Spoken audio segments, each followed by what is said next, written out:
This is the Platform Podcast with B-Bat and Brandon. We find fame and fortune is what will happen. We've found that most people go into fame and fortune after being onto this thing. Or get cancelled real quick. Yeah, or cancelled. Yeah, true that. We've had one person who's been on us, and then they went on to Rogan. Oh, really? Yeah. Really? Who's that? It's Dave. I should know his name. Instagram. It'll come to me. Ex-military American lad. Oh, okay. So much fun to have on. That's you what need someone run the Google search while you do this. Run it up. You look him up, and then you have us next to him. But what I will say is we have one very official part of this thing, and that is the opportunity for you to tell us who you are and what you do. Yep. We do it like everybody else, and you have 21 words, but we also allow sounds to tell us who you are and what you do. What do I do? All right, my name is Blair Bretag. I am a professional fighter in the Australian circuit, and I run a business for personal training and martial arts. That'll work. Is that 26? Yeah, I'll give you 26. Yeah, you can have it. We'll cut edit the other 4 out, and no one will know about the last bit, but that's all right. No, that's a fair. You'd be busy then. Yeah, it's full time, and they complement each other. Yeah. Like the PT complements the fighting, and as I run it myself, I'm able to kind of really organise my schedule around that to make sure I'm optimising both of those. Yeah. What came first?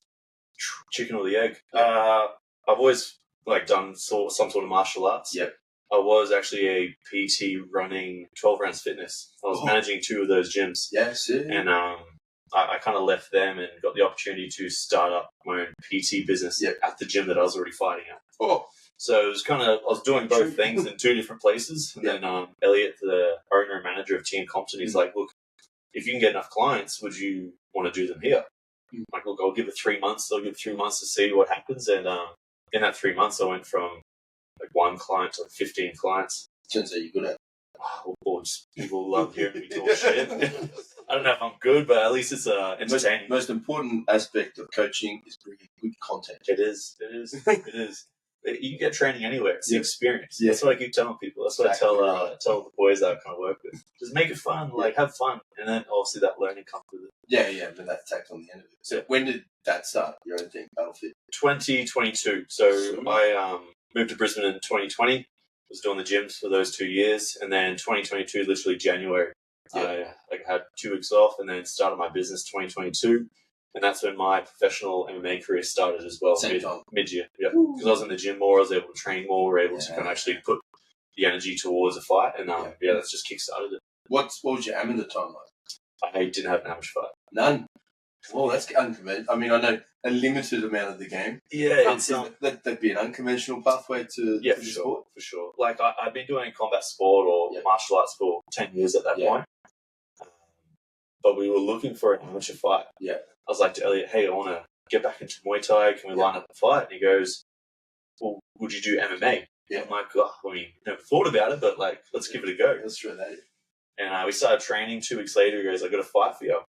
But it's professional. It's a weight division above you. And it's current main event. And the guy that he was meant to fight's now in the UFC.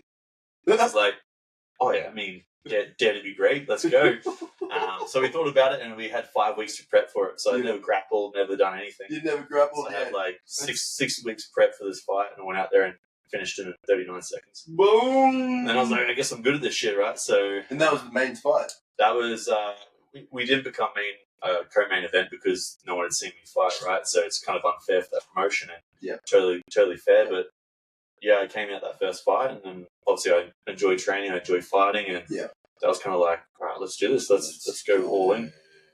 Damn, what was old mate's look because when old mate gets a guy on 6 weeks and he'd heard you'd never done it before, and also potentially probably heard you'd never fucking grappled before, he's probably thinking, this is a walk-up. Well, I think that's my first few fights has been the mindset of my opponents. Yeah. Literally, is this guy's a striker, very evidently a striker.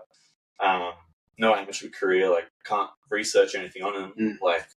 Just the first guy was a brown belt jiu-jitsu. The second guy is a well-rounded MMA fighter. The third guy that I fought is he goes out and just wrestles.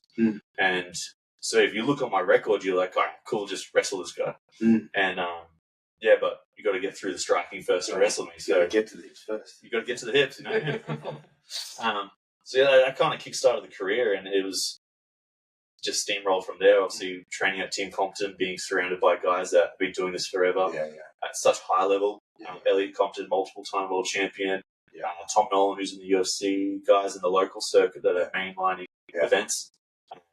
And then obviously having my business there, I was able just to double down, and I made huge progress just in 2 years. Yeah.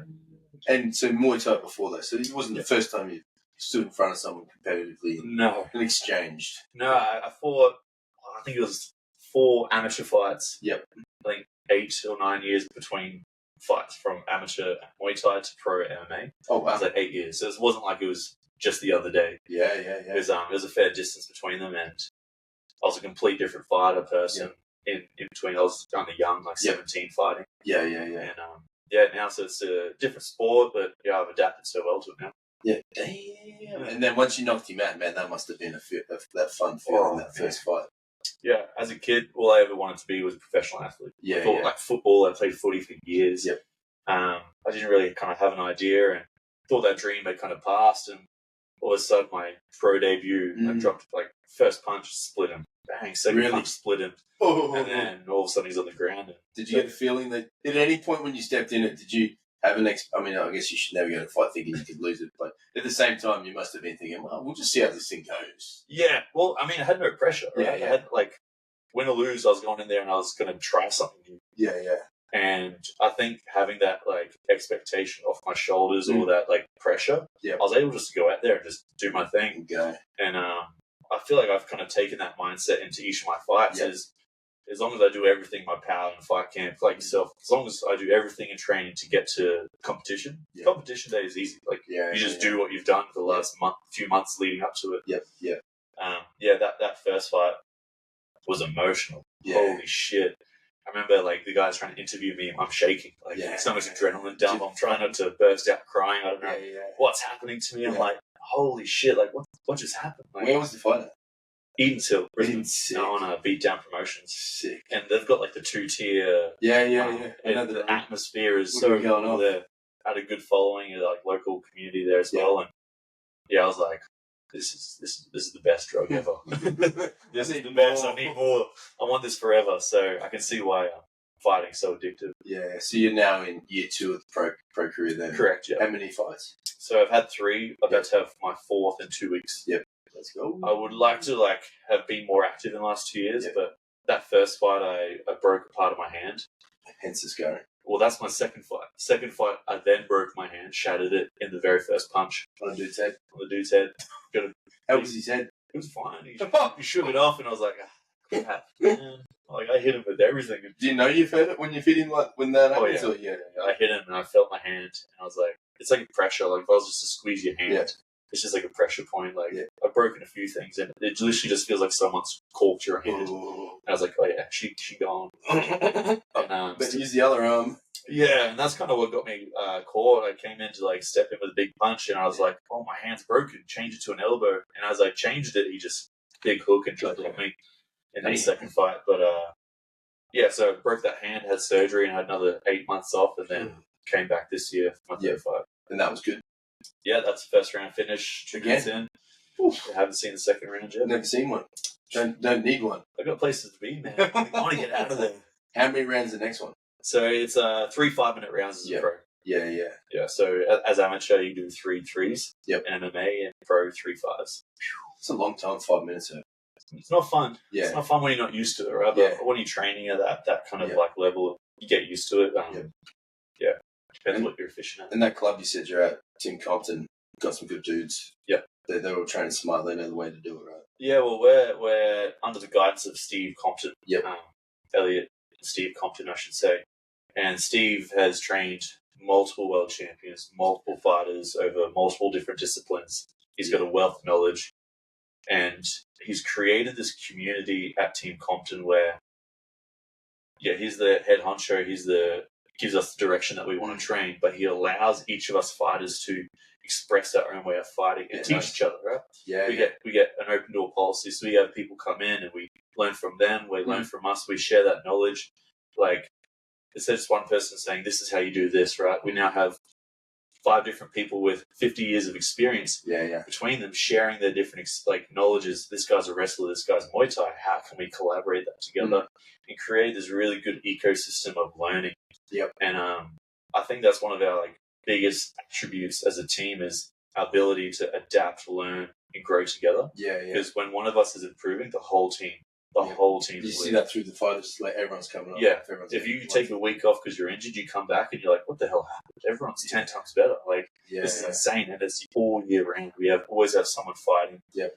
Always someone competing, and we're always learning. Yep. Not taking 6 months off. We're training. And that knowledge is getting shared. So if someone man, this worked yesterday. Yep. You should I think that could be for you. 100%. Yeah. You guys will fucking we'll hold pads for each other. Give it a crack. Yeah. Do the rounds. We'll do it in sparring. We'll do it in drilling. I'll hold pads to one guy. He'll hold pads to me. I'm like, what are you doing here? Why is this working? Yep. And then we'll kind of break it down and really work out the mechanics of why that's working for him and not for me.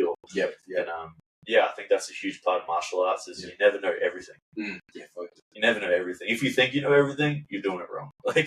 Everything's so person specific. Yeah, situational, personal. Your ability. Imagine you could get heaps of head kicks with your mobility. Yeah, I'd be up there. I'd be head. So you could teach me how to head kick. Spinning back heels. Yeah, that'd be my go. That's how I'd win. I think if I was to be in the cage, I'd just do them all day. You ever done any fighting or anything? Jits. That's cool. That's it. I got that little shiny thing over there. Yeah, nice. It's not retired, but it's just dusty. Let's call it that. Taking a rest. Yeah, I've got 2 sessions on the mat this year. Yeah, cool. Which is nice. That's normal year for a battle belt. Right? Yeah. From what I So it still exists, but I love it. I mean, I love the what would be the physical test against somebody else is what I always enjoy. You get to find out. Yeah. And I always enjoyed it. I did some jits comps, which obviously very different to being hit in the head. Yeah. But even just putting against someone else and all right, you're both going to try and rip each other's limbs off and choke each other. As a fun. Stronger guy when you starting off and coming up into it, how did you find that personal space barrier, someone basically trying to suffocate you and make you as uncomfortable as possible? How did you find that kind of mental switch? Man, I'd go through just exposure was what used to help me. I'd go through phases where you roll some big boys and they just sit on your head and you get claustrophobic. Yeah. And just I'm fucking gone, I'm gonna die. And just exposure. Thankfully there was plenty of big people that would happily sit on me, squish me underneath them and provide me that experience to be like that. But I think the biggest challenge I always had, classic big guys who did jits, is just too reliant on strength and not enough being able to relax. But once you get that combination of the two, and one of the things I was going to enjoy chatting about was the S&C component. I always had an old school jiu-jitsu coach who always be like, worry about the weights. He's like, I can choke. Can you choke? Yeah. And they'd be like, I was like, this dude can pull 300. He's like, man, I can choke. I don't need to pull 300. I said, what if you can do both? Yeah. But what if you can do both, bro? And that's where the S&C component must be so important for you as well. I get the fortunate opportunity to see you throw down in the gym every now and then. You're fucking strong, bro. Yeah, I think. I can't speak for everyone, but me personally, my S&C is a huge part of my training. In the past, I've been riddled with injuries for forever. I've done high level sport my whole life, and I want to make sure that my body is able to compete at a high level for a long period of time. So that's a really good reason. And 2, I want to perform at the highest level that I possibly can. If I can get 10% more power over 12 months, speed, endurance, just because I've done this S&C training, 100% I'm doing that. 100%. How do you make it fit an MMA menu? Because it's such a diverse thing with so many different things you can choose to do for the week. How do you fit it? Well, I work with TTC Strength, which is Elliot, who works with you guys at Fortitude. Yeah, shout out. And he's really good about kind of helping me prioritize my training. Yeah. One thing they always stuck out to me is look, I'm not going to make you win or lose fights, but I'm going to make sure that you, with this training, stay in the fight and you're able to perform at the level that you want to perform at. So S&C in MMA should complement your training. It should never take away, right? So I should be doing 180 kilo deadlifts and then not being able to walk and do my skills training the next day. Yeah. So I've got to prioritize what phase I'm in. I've got to prioritize my reps, my intensity, to make sure it doesn't take away from my pad session the next day. Yeah. Because the pad session, that skill acquisition, is what's going to win me the fight. Yeah. So keeping that in mind, I only do like 2 or 3 S&C sessions a week. And it's also like depending on like the phase of my fight camp. I don't want to be overloading on something too early or too late. So I'm fortunate with my business. I'm able to like schedule in my clients around my training. Yeah, nice. And I'll get anywhere between 3 to 5 sessions in a day.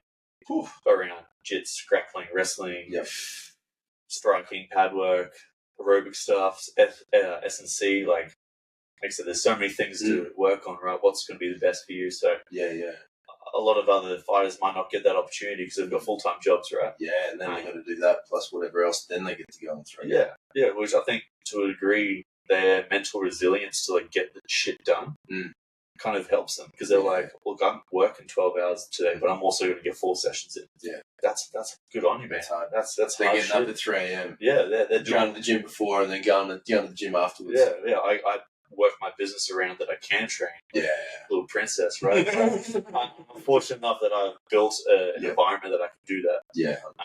So so many things to take into consideration. Is it camp dependent too? So like, yes, you're like, all right, cool. This guy we got, he's got this in him.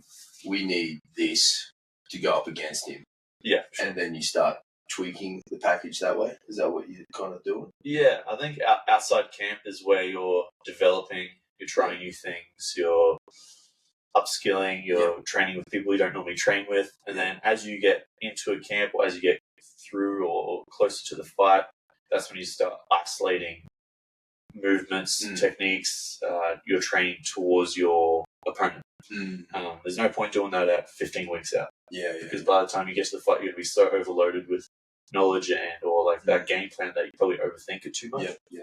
But I think like a normal fight camp for people is 6 to 8 weeks. Yep. That's pretty standard. Some people do 4, some people do 12. Yep. Depending on what your kind of off-season look like. So I think that changes that number. Yep. But yeah, in terms of like specific training and game plan stuff, I think usually within that 6-week mark is when you start, all right, cool, we're going to go more in the grappling side. Yeah. We're going to work out takedown defense. We're going to work long-range strikes because he's a close-range fighter. That's when you become more specific on what you're going to do. Yeah. So what are you up against for this one? Let's just go with. This guy, he's a striker. Oh, let's go.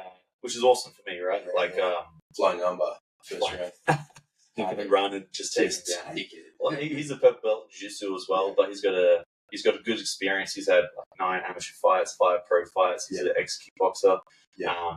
Comes from a good gym. He's got a good like jiu-jitsu background. Yeah. Like he is an all-round fighter, but he does love to throw down. He's got some heavy hands. Yeah. Some good finishes, but I'm excited for this one because I feel like no disrespect to my other opponents, but this might be the first opponent to actually test me on my feet. Yeah, like I hold my striking to quite a high level. Yep. And I just feel like I haven't been tested enough to really showcase that level. Yeah. That being said, I did get dropped in that second fight, but shit happens in MMA. Yep. You're in 4-ounce gloves. You can get caught. Yeah, at any point in time, especially the heavier you are. So I've never had someone sit there in front of me and me go, "Oh shit." Yeah. So I'm hoping that this next opponent brings that, so I can step up to another level and showcase to Australia and the division that like. I'm a good fighter, and you better bring your fucking game. You can swear on this, can't we? You can say whatever you want. Fuck yeah. Everything is available for conversation. Sweet. We'll edit that out. We'll edit more in. Yeah, sweet. Every second one. What's the promotion called? It's called Eternal. Eternal, I've heard of that. Yeah, so Eternal. It's a national-wide kind of. Yeah, so they're streamed on UFC Fight Pass. It's like Cage Warriors and everything, where you can kind of see that around the world. We'll be watching that. We'll put a link for when and how to watch it. 22nd of June. Main event starts, or main card starts at 8 o'clock at night. Yep. What you can do is have the UFC Fight Pass. Yeah, kids are in bed. Beautiful. Crack the beer, sit down. Yes. Watch people fight. On Sunday night. Saturday night. On Saturday night, even better. Yeah. That's meant to be. Yeah.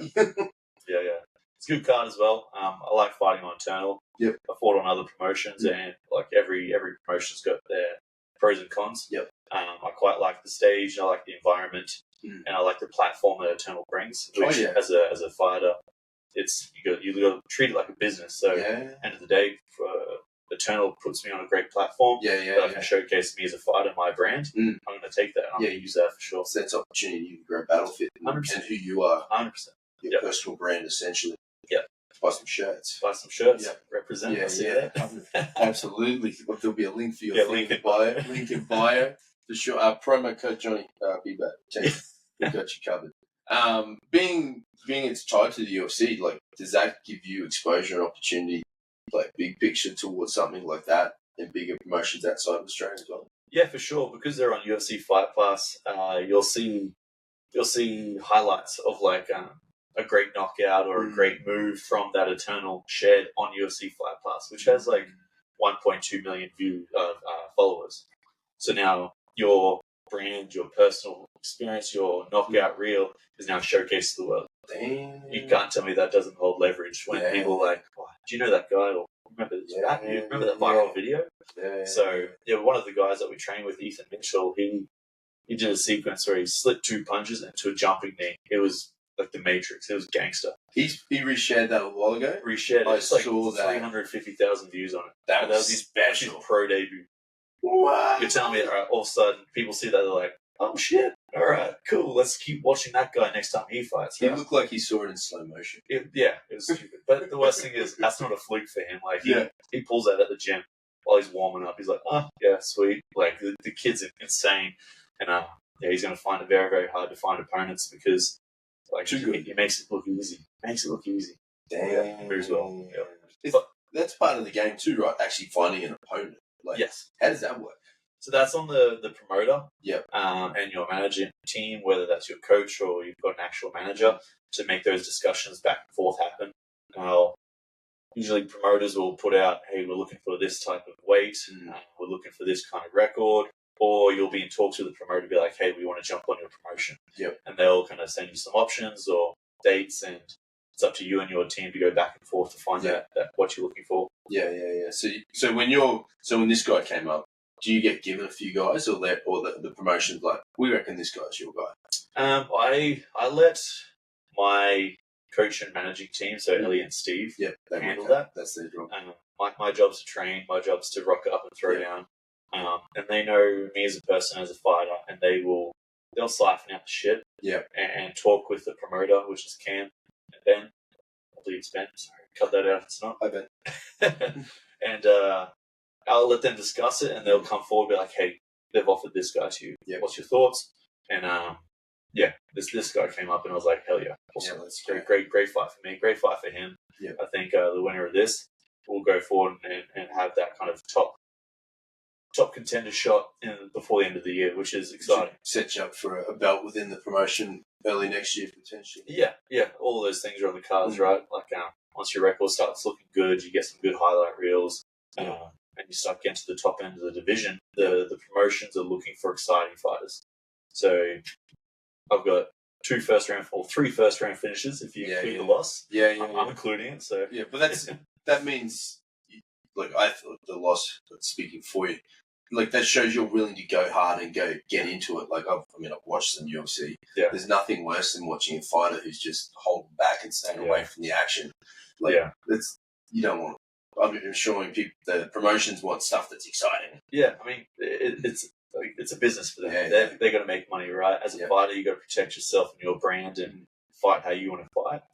But you look at guys like Michael Chandler. He promotes himself as the most exciting fighter, lightweight in the world. And that's how he fights. And look at him, like, he's not the number one contender, but he's fighting those big fights. He's making money.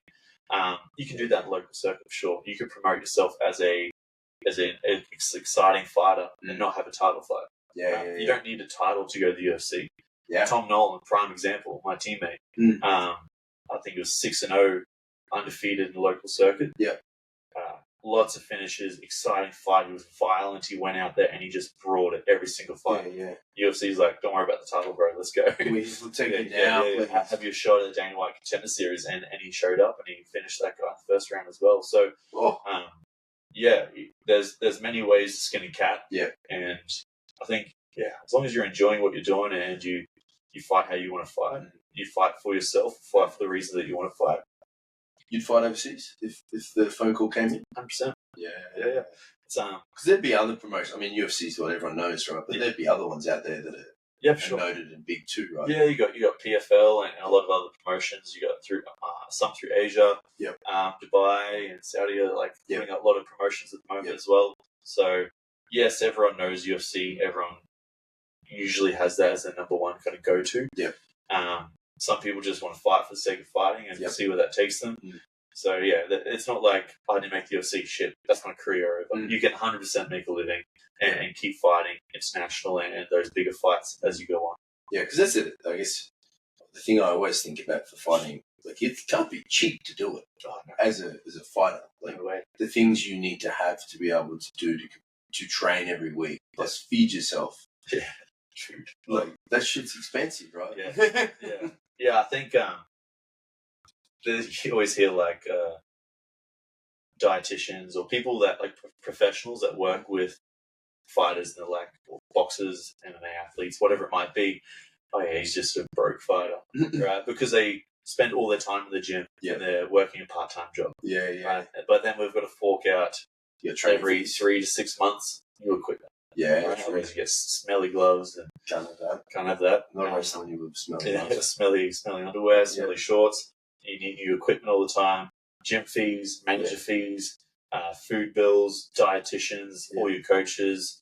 Like it adds up, right? Yeah. So that's where that PT kind of business usually fits in with a lot of fighters. But it's a business. I keep saying it's a business because a lot of fighters forget that, and I've treated that part of it. Treated it like a business from the first fight I had. Fight I had 8 sponsors. Nice. Yeah, I reckon I was the highest paid athlete that night, and I was my pro debut. I treated it like a business. I want to get paid so I can live my dream. If that means that I can collaborate with other businesses, other business owners, brands, and use my platform for them as well, there's a nice relationship there. 100%. Let's do that. Like, why aren't we doing that? And now that I'm on a promotion like Eternal, which is not just Australia-wide but global, my platform just got bigger. 100%. Right. So why am I not leveraging that? Right. I had this conversation with a lot of fighters, and they're like, "Wow, you do heaps with your brand. Like, I've got under 2,000 followers, right? But I'm always posting stuff. I'm always working with people. I'm always busy because I can see the benefits that come from it. So yeah, sponsors are a huge part of it, and it helps fighters really focus on the training and get those kind of reps in. Yeah, I think that's an interesting one, that concept of making it a business, not just you going out and banging, taking someone on. I could definitely see how people would forget that. That part of it. Well, the old school like fighters, I just get in there and fight. I just see a fight. Yeah, that's all well and good. What happens when you get injured? Yeah, you got no money. What happens when the fighting stops? Yeah. Gone are those days where it's like, oh yeah, I've just fought, now go back to bricklaying. Like these old school guys are still fighting every day. One, because they love it, don't get me wrong, but because that's all they know, that's all they've got. I promised myself, my family, my partner from day one is, no matter what I do with this fighting, I'm walking away with something. Right. So whether I do a few fights in the local circuit, and that's where I finish, right? That's where my career ends, for whatever reason. Let's say I make it to the big leagues and something happens. I'm walking away with something. So I'm building my personal brand every step of the way. I'm building relationships with sponsors. I'm learning how to run a business properly. So once that finishes, I can take that personal brand and I can start a new business. I can leverage that into my next avenue of work. I'm walking away with something no matter what I do in this industry. And that's not saying that I don't fight because I love fighting. Hell yeah, I wouldn't be in there getting punched in the face if I didn't. This just lets you do it longer. Exactly. Let me do it longer. let me live a better life because of it after the fact that it's done. Right? 100%. And I imagine with the growth of your fighting career, your business is kicking off too, right? Yeah. Well, now that I kind of really utilize both brands and push it onto each other, it's the business itself has really expanded over the last 6 months. Especially like my mindset when I'm in fight camp is so focused. I feel like my mind's a Ferrari because I'm eating good, I'm training, sleeping well. My business grows during that period. So I love fight camp because everything just benefits. But the business itself is going really, really well. Sweet. And who's training with you? You got up and coming fighters or more people just looking for a fight experience, I guess? The BattleFit kind of brand is more so creating the environment of fighting or martial arts and the benefits from martial arts for everyday people. Yeah, nice. So you always see my posts creating the everyday warrior. Yeah. I haven't trained a single fighter. Yeah. But I create an environment where people come in and they get exposed to the ups and downs of martial arts, like jiu-jitsu, getting put in an uncomfortable position, trying to breathe through it, work through it, get that mental resilience from it, and then apply that to their everyday life. Yeah. That's the kind of like environment I've created with BattleFit. Yeah. That's the kind of people that we're attracted to. Look, it will definitely expand into fighters. We got a few people doing like local circuit amateur stuff over the next few months. That's cool. But it's the everyday people wanting to benefit from martial arts like I have. Yep. In a safe environment. Yeah. So they get that full experience. The cool thing we see with powerlifting, I was talking about it with someone today, just the young kids when they come into the gym, they're quiet, they're shy, very introverted, they don't know much about anything, socially awkward as possible. Yeah. And then being in our gym, then they're forced to talk to adults, so they start learning how to talk, they start realising they're a bit stronger, so all of a sudden you start seeing their confidence build, and next thing they got a boyfriend, a girlfriend, a partner, they got a job, they got all that other follow-on effect. I imagine you'd see similar effect. 100%. And I'll give your gym a shout out for that as well, man. I haven't been to a conventional gym in a long time. I don't like the environment. Coming into your gym, not saying yours is a conventional gym at all, the environment straight away, I was like, oh shit, felt like home. Hey, what's happening? As soon as you walk through the door, every single person, hey, how you doing? Good to see you. Yeah. They don't know who I am. I don't know who they are, but we're all there working out together, having fun. It's a cool environment in the gym, man. So appreciate it's good to be a part of that. So many are going to be watching your show. Yeah, sweet. Everyone's like, how do we watch it? I was like, it's on this thing, UFC White Pass. I'm not too sure about that thing yet. Yeah. But when we get closer, I'll work out how it works, all right? I'll send you the link for it. Yeah, a couple of them want to do a watch party at the gym. Yeah, we got the big TV there. That'd be sweet. Yeah, put the big TV on and get everyone watching it. I just ask that you get those like big Blair face masks. So kind of turns the crowd. You're all just wearing that. Yeah, imagine that. That'd be pretty cool. Man, I'd love to come watch it if I didn't have family commitments. Yeah. I'd be down there. I love watching local MMA. Yeah. So much fun. There'll be heaps of opportunities. What's the venue? It's Southport Sharks, General Gold Coast, this one. Sick. They'd be doing a lot of MMA and stuff in there. Yeah, the Eternal Gold Coast fight show is always at that Southport Sharks. Yeah. So it's a good stage. It's a bit spread out.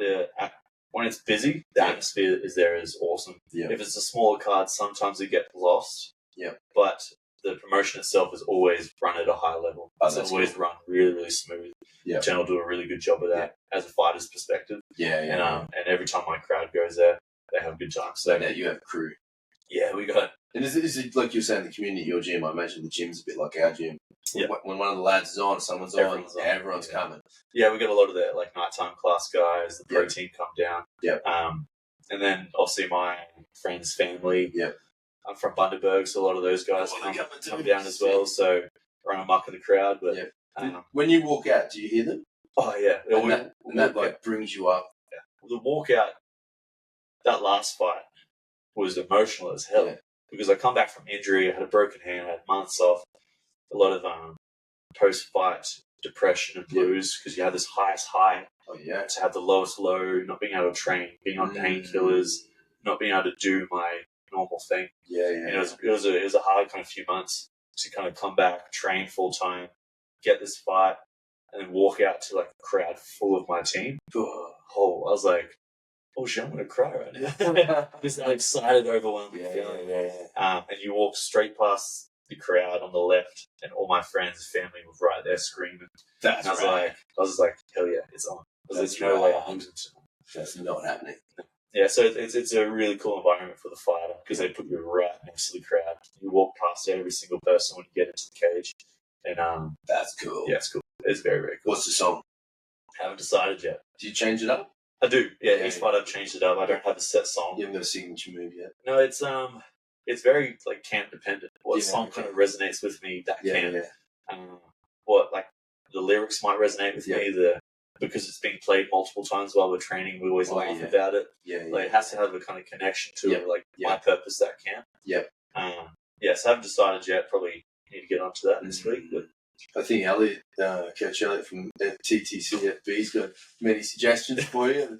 The foreigner, as you mentioned that a few times before him. Yeah. He's always got some good suggestions. I don't know if I could play most of them, but he's definitely got some suggestions. Is that walkout process? Is that like a tunnel visioning effect? Like as you walk out, like you start just task orientating as you're getting closer and closer and step into that cage. For some fighters, probably. For me, well, you're not doing it until you're here. No, let's go. I was thinking about that on the way here. Like my fight day must be kind of different to a lot of people where they want to like really hone in, like they get that tunnel vision kind of effect. Fight day for me is the best day. It's like Christmas as a kid. I wake up like full of energy. Dancing around the house. I got music playing all day. Like I've done all the hard work. I've trained for months to get to this point. To me, in my mind, I've done the hard work. I get to go in there that night and just put it all into action. Win, lose or draw, I've gone and I've put my time and effort in to get to this point, and I'm going to make it count that night. What have I got to be sad about? What have I got to be like stressed about? I've done the hard work. I get to go in there and put on a show now. So that day for me, I'm in the best mood ever. I'm dancing out the back. When I'm walking out, you see me waving at the crowd. Like, that's my day. That's my day to go out there and have the best time ever. Showcase and do what I love.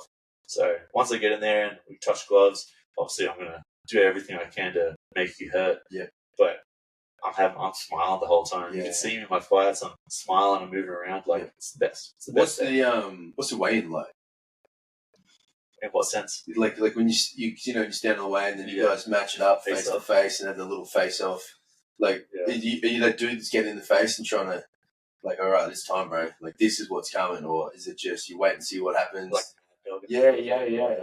No, you do see that. You do see that a lot. I mean, everyone's favourite. I'm sure your favourite would be Ben 10 just destroying Jules. That's 400 years ago today, but it's still extraordinary. I love you. I was at the fight. Oh, were you? I watched him do it live. I remember watching before I knew who he was. Obviously, seeing him come up, and he always reshares it, which is I would too. I'd reshare it every week.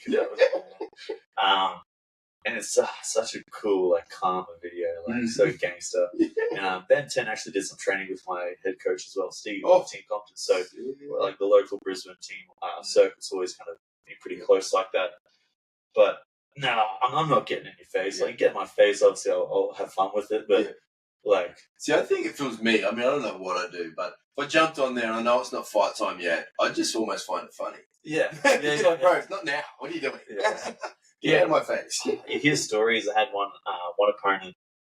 So one of my teammates' opponents like whisper something in his ear. And I'm like, I'll just start cracking up laughing. I wouldn't be able to take it serious, man. Like, because we're both sitting up there depleted, hungry, looking like skeletons, and you're like trying to whisper something out of your like dry mouth. Like, we go get some food. Yeah, man. It's like tomorrow.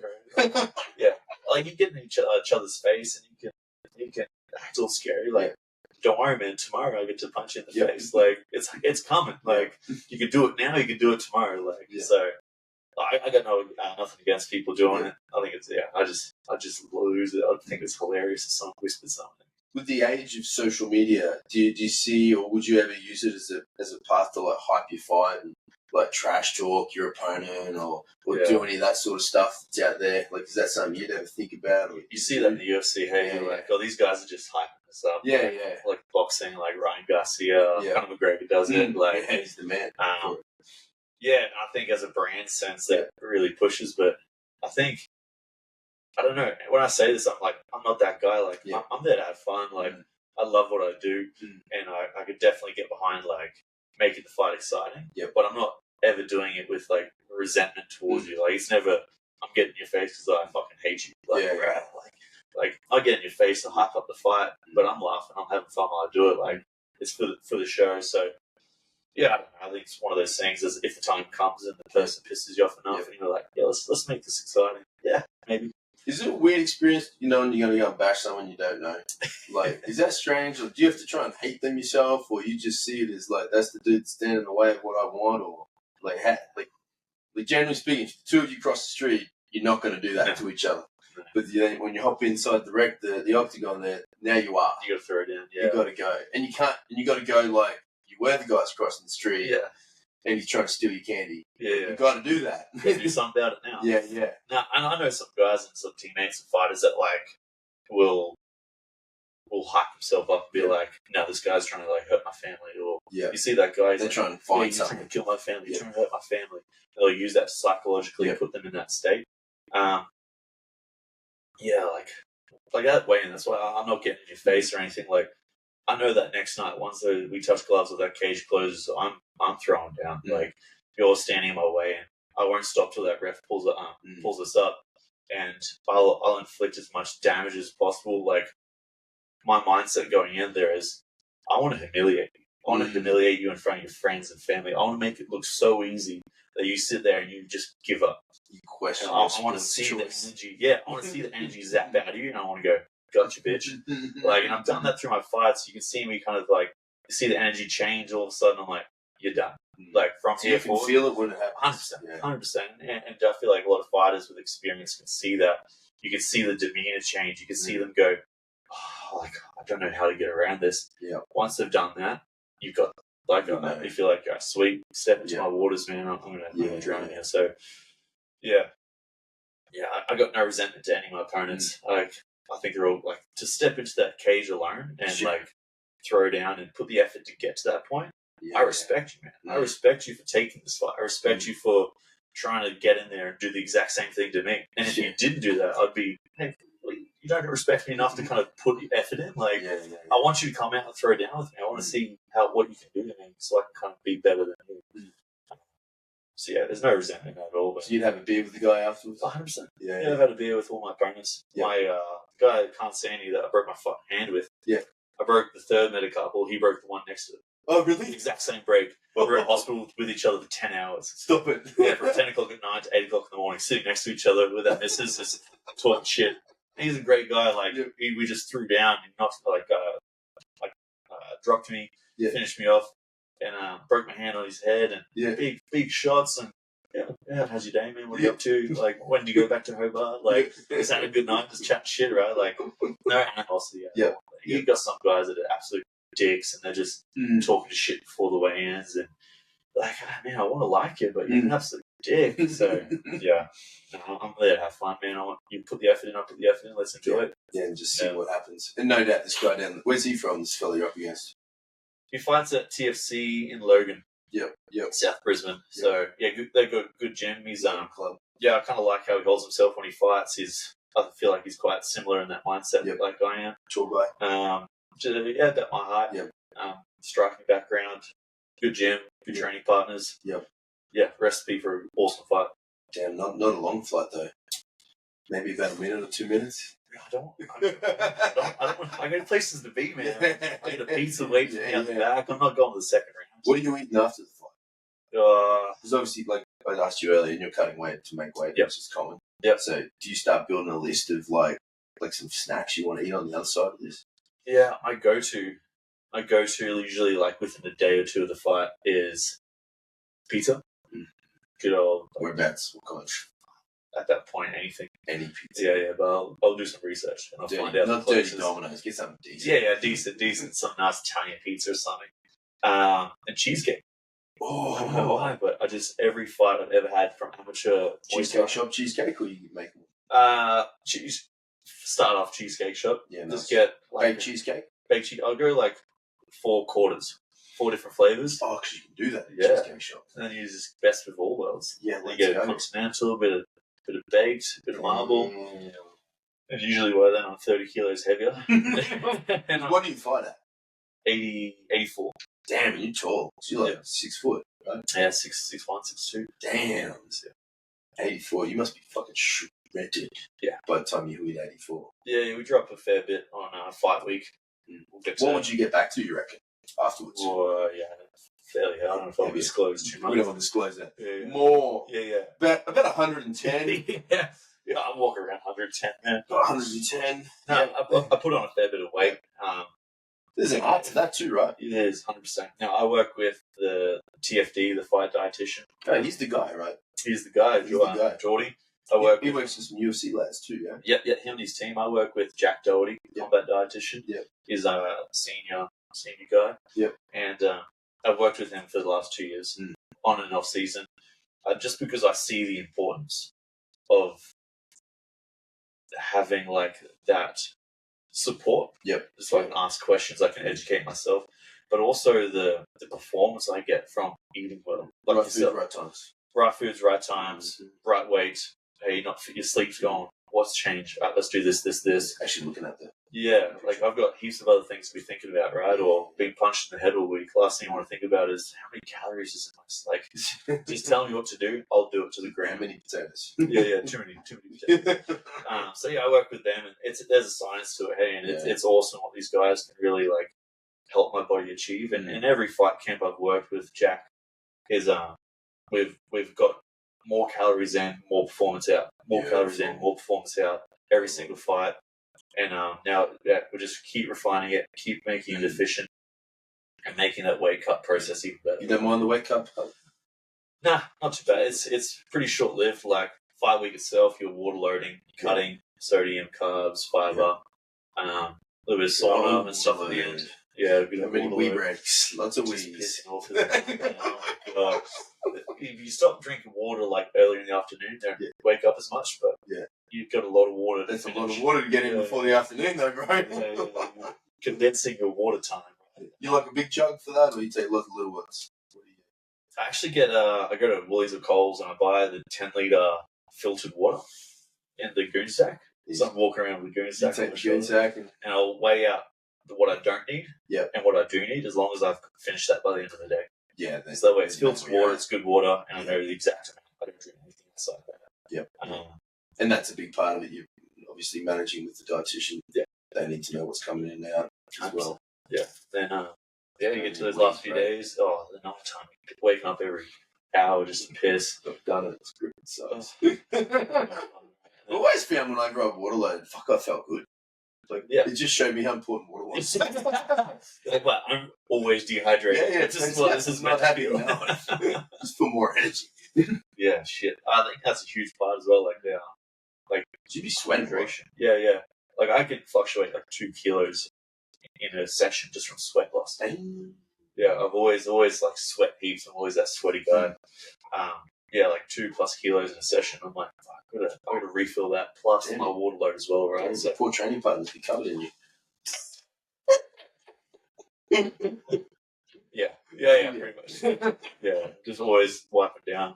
You're the sweaty guy on the mats. Sweaty guy on the mats. Make sure like the shortest shorts, no shirt. I did see your Instagram for shorty shorts. Yeah, I'll take you for a spin. I got some short ones. I'll send you some photos. See if they stack up. We'll do a short off at the gym. Yeah, man, I'm not Monday's short day, but I'll bring it over to Tuesday for you when you're in there. Got a nice green pair. That'll work. I put a post out the other day. I was like, anyone that's got short shorts or want to sponsor me, hit me up. I'll get the content out there. You just gotta send it to me. Right? Let's go. Yeah, I'll wear them. I'll buy some. There you get your first purchase. Get him a promo code for me. Yeah. Let's make it happen. Damn. You've got merch yourself too. Do you enjoy that side as well? Creating some gear. Yeah. People get. Yeah, I think it's cool. Like not just from my business perspective, like BattleFit merch for my clients and community, but because they enjoy it too. Like that's what we know in Fortitude. Like people like going outside and being 100%. Like flexing with the Fortitude shirt or flexing with your shirt on. It's that community feel. They feel they're part of the team. Yeah, 100%. Yeah. You want to create that as well. So that community side is so important. Yep. Because I feel like they're a part of something strong, which they are, right? And they get to wear that with pride. Yeah, that's gonna be a proud moment for you. Yes, when you see them doing that. Yeah. I remember when I first started, I was like, I'll do my first merch launch, and heaps of people bought stuff, especially like the Team Bretag. I was like, I did a soft launch for my first fight with just like logos, no graphics, and that went well. I think I sold like 70 shirts. I was like, oh, all right, people like me. I'm like, yeah, I got friends. They want to give you money. The next one, I was like, oh, well, let's go one up. Let's get a graphic done. And got that one done. So cool. Like, I got a guy, Matty Scott, I'm actually working with at the moment for a new design. And we did that, and I got the sponsors on the back, and obviously they that's part of their deal is they give me money. And I represent them. Good deal. Thanks. Give me money, full stop. That's it. And I represent them with my shirts. And now I think I've got 110 shirts and like 40 hoodies from that last fight, and I think I've got 15 shirts left or something like that. So, and that's Brisbane, that's all around Queensland. People from overseas shipping them shirts, and that's a cool feeling. That's a really cool feeling, just like knowing that following's there. Yep. Because sometimes you get so caught up in your own world, you don't realize who's really in your corner. Yeah. Who's backing you, who's watching, and and you see shirts, people walking around, you're like, fuck, that's me, man. That's me on your shirt. That would be the cool moment. You'll be at Woolly Stafford, and you'll just see someone in your shirt you don't know. Yeah. You'll be like, oh, yeah. I made it. Yeah. Cool mom, I made it. You go up and say, hey, man, where'd you get that shirt from? Pop shop. It's actually Vinny's. It's $1. I mean, recycled money. Yeah. There you go. So Dream World, you obviously win in a couple of weeks, and then focuses straight into the next one. Do you take time off, or there's no time off? Yeah. What do you like to do? Because the last 2 years has been so broken up with injuries, and I haven't been able to be active as active as I want. I really want this year to be like 2024 for me is my year. Yeah. I want to walk away into this year either a number one contender spot in for a title shot or with the title. With the title. That's my mindset this year. So I've already fought once. I got another one in 2 weeks, and that's mid-year. I've still got 6 months left. So if I can get another 2 fights before the end of the year, and body obviously holds up, everything's considered in that sense. In a perfect world, there's nothing stopping me from achieving that, right? It's just up to how each fight goes, how fight camp goes, and how the body holds up, right? 4 fights a year, that's pretty active as well, especially with weight cuts and everything in between. Getting punched. Kicked. All that shit, It's the stuff that hurts. As long as I don't break my hand again, I'll be fine. But is there a protocol post-comp that you go through, like a medical thing, where someone comes over and says, "Oh, you've done this, and now you're gonna need a couple of weeks, and then you're allowed back," or like, what's that kind of? The promotion provides a doctor on site. Yeah, nice. Now you have to do medical beforehand. You're in a sense a 7-day medical to check concussions, injuries, surgeries, everything. You do a yearly medical as well. Do your serology, make sure you got nothing that's going to be passed on. And then after the fight, the first thing they do is they take you straight out the back with the doctor. They check your hands, they check your feet, your toes, your head, flashlight in the eyes. Make sure you don't have any concussion. Check your name. And just make sure that you're all good, and they'll clear you. Yeah, nice. That's why you see like the UFC, someone loses a fight, they've been suspended. They're like, what does that mean? That suspension is just a medical suspension. It's like, hey, you're showing signs of concussion. This is a protocol, 6 months suspension. So the UFC suspends them so they cannot fight. So they take that medical suspension from the doctor and they implement it in organisation. It's an organisation suspension. So that's all that is, right? And we get the same thing. The doctor will go, cool, sweet, you're all clear. But then you still need to obviously do that 7-day medical before a competition to make sure that nothing's happened in fight camp that's going to put you at risk during that fight. So as long as you're kind of clearing that and come out unscathed, which 4-ounce gloves, kicking shins, like shit happens. Broken noses, fingers, toes. Walking out with the win, you can still be coming out. Most likely to get out for free. You're going to get 1 or 2 on you, maybe. As much as you don't want it. Like anything can happen. That's why I say I want to be as active as possible. I'm not putting the pressure that 4 fights have to happen because I'm like so many uncontrollables. So many uncontrollables, but you got to have a plan ahead. You got to have direction. Like yourself, I'm going to do these comps, so I need to prepare for this. That comp, an injury could happen. Okay, how do we move around that? How do we pivot around that to make sure we can get to that one? The same shit applies with us. Sick. Fuck, I think 2 more fights would be perfect for you. I mean, it puts me in an awesome position. I've got a great team behind me. This next opponent, he's high ranked, and either one of us are going to move into that top 10, into the high rankings to start fighting some of those top guys. So there'll be some bad dudes up there, eh? Well, I've got a new training partner, John Fraser, who's the ex-2-time former champion in my weight division as well. So get to kind of move around with these high-level guys that have been around and had lots of fights, and kind of see where I'm landing in that kind of division, and get that feedback and that experience from him as well, right? Which is super important. To see like, all right, cool, he's competed against these guys. How would I shape up against them, right? And then also having someone like that as a teammate, you both grow a lot more as well. He's got the inside scoop if he's fought something before too, right? Yeah, exactly. Shit like that kind of really comes into play, but you can't MMA maths too hard, right? Like, you can't go, oh, because you beat him and you beat him, that means you can beat him. It doesn't work like that. Stylistically, it changes. Fight camp, it changes. Like, to a degree, maybe, but there's so many uncontrollables and variables in the fight game. You get punched. Yeah, you get punched. Everyone's got a game plan until you get punched in the face. Yeah, it's Mike Tyson, wasn't it? Yeah, Mike Tyson. Plan A. And it's so true. Like, I need to do this. Well, I'm probably going to do that less. Yeah, I mean, I've done some exposure where just doing some open hand stuff or soft gloves, grappling, and from my limited experience, I can tell you how fucking changing it just makes how you think. Yeah. Once you're getting tapped in the head. Yeah. Yeah. Completely different mindset to try to keep your shit together, like for a better word. Protect yourself, upgrade, all of a sudden you have that stress, like, and obviously that's tapping as well, right? Yeah. You know, this guy's going to hit me with full force. Holy crap, I'm going to be able to deal with that, plus this. You got to wear it and respond in a better way. That's not just... I was actually doing exactly that with a few clients of mine yesterday. Kind of the same thing. Two guys that aren't currently fighting. They could definitely do some like events down the track that move along really, really well.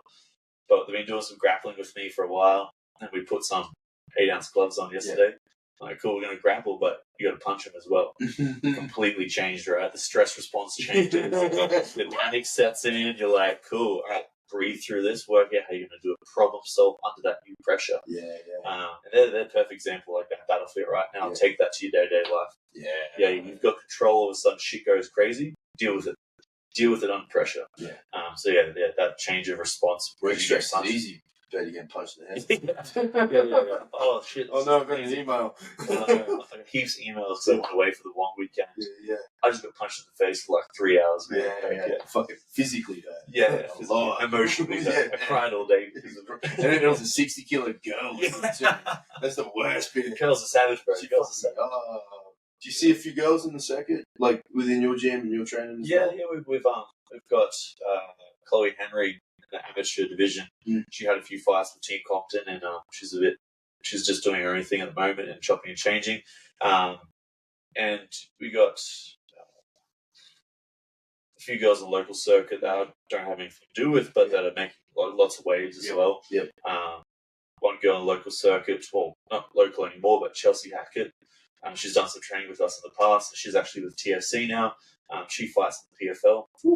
So there is a platform for the women in Australia for the MMA, and it's pretty cool that somebody started fights. There was actually an event a few weeks ago with two chicks, and they just threw down, which is really, really cool.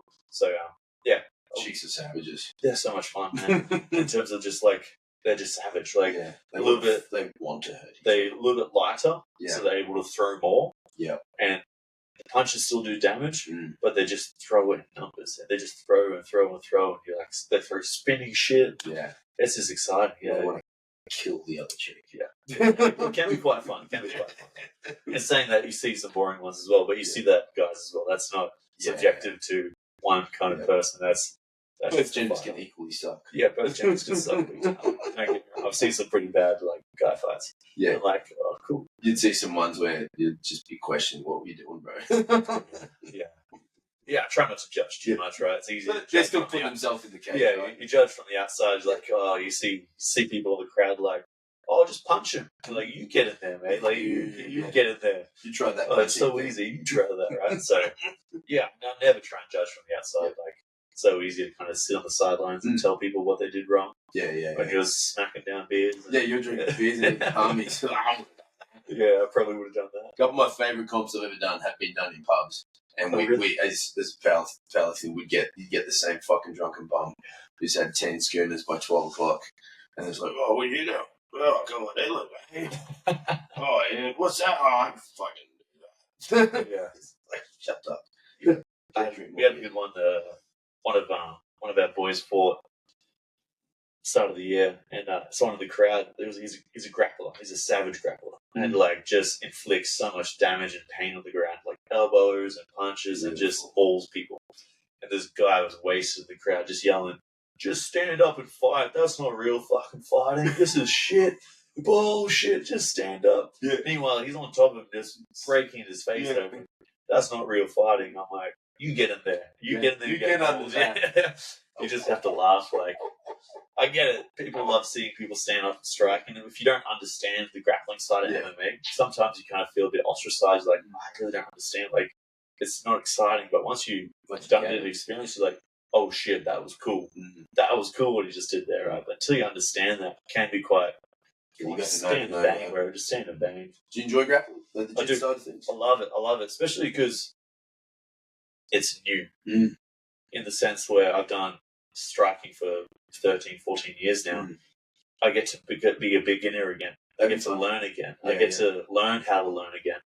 And being like grappling or jiu-jitsu, wrestling, that kind of sport, there's so many things to it. It's so different to striking. Yeah. But I've got a big background of like football and being really, really physical. Yeah. So that weight distribution and management really kind of I picked it up really, really fast.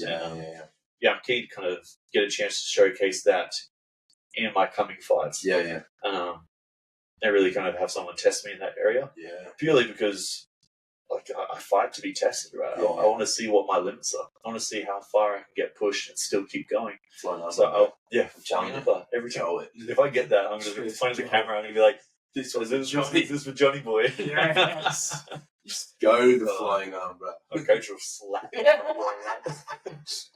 But I just love the learning process, and I love how it's molding me into this new kind of fighting person. Yeah, it's awesome. I love grappling. No doubt, as you pick that up, that's just going to add so much more depth to your game as well, right? Yeah, for sure. MMA is so multi-dimensional, right? You want to make sure that you can do this, or you're so good at this one area that it smothers their area. For example, Israel Adesanya. His striking so good, you don't see him on the ground a lot. But why is that? Because his wrestle defense is so good. People kind of don't put that together. His counter wrestling is phenomenal. And he uses his striking to set that up and vice versa. So he doesn't need to go to the ground. He makes you wear yourself out, try and take him down, and he just keeps piecing you up. So it's an art, right? You got to work out what your strengths are, what you want to achieve, what your opponent can do. But being competent in multiple areas where, right, cool, I'm going to take it to the ground now. I'm going to stand back up. I'm going to do this.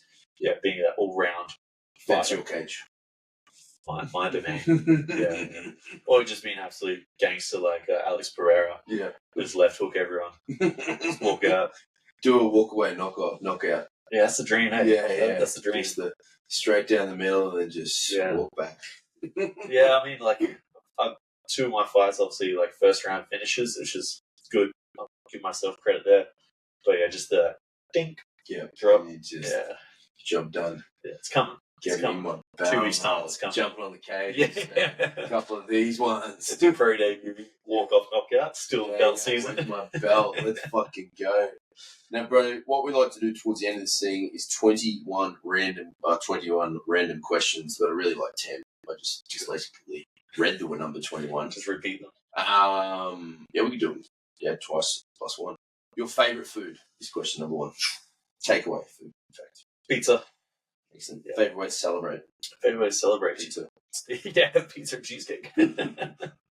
City you were born in? Bundaberg, Queensland. Dream car? Something that goes. I like it. Nickname? The Hammer. Oh, yes. What question do you want to ask your future self?